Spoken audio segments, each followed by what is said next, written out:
Hi hello ഞങ്ങൾ ഇന്ന് ഈ കുഞ്ഞ വഴി കൂടെ പോകുന്നത് അംഗൻവാടിക്കാണ്. എല്ലാ മാസവും ഞങ്ങൾ അംഗൻവാടിക്ക് പോവാറുണ്ട് അമൃതം പൊടി വാങ്ങാനായിട്ട്. പക്ഷേ ഇപ്രാവശ്യം പോവാൻ ഞങ്ങൾ കുറച്ച് നേരം വൈകിപ്പോയി. മഴയൊക്കെ കാരണം 2-3 ദിവസമായിട്ടുള്ള അടുപ്പിച്ചുള്ള മഴയൊക്കെ കാരണം പോവാൻ പറ്റിയില്ല.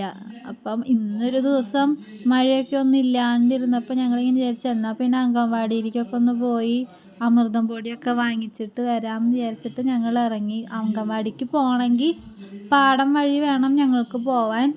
അപ്പോൾ പാടത്തിൻ്റെ അവിടേക്ക് ചെന്നപ്പോൾ കണ്ട കാഴ്ച അതിഗംഭീരമായിരുന്നു. ട്രെയിനും കൊക്കും താറാവും ട്രാക്ടറും ഒക്കെ ആയിട്ട് നല്ല രസമായിരുന്നു കാണാൻ. കുഞ്ഞുമണിയാണെങ്കിലും ഫസ്റ്റ് ടൈമാണ് ഇതെല്ലാം കാണണതും. അവൾക്ക് താറാവിനൊക്കെ ഭയങ്കര ഇഷ്ടമാണ്. അപ്പം നേരിട്ടൊക്കെ താറാവിനെ കണ്ടപ്പോൾ ഭയങ്കര സന്തോഷമായിരുന്നു അവൾക്ക്. അങ്ങനെ ഞങ്ങൾ പ്രകൃതി ഭംഗിയൊക്കെ ആസ്വദിച്ച് ഇങ്ങനെ നിന്ന് അംഗൻവാടിയിലേക്ക് പോണ കാര്യം ഞങ്ങൾ വിട്ടുപോയി. ഈ താറാവൊക്കെ ഇങ്ങനെ ഓടി നടക്കുന്നത് കണ്ടപ്പോൾ അംഗൻവാടിയിൽ പോണ കാര്യം മറന്നുപോയി. അംഗൻവാടിയും പൂട്ടിപ്പോയി.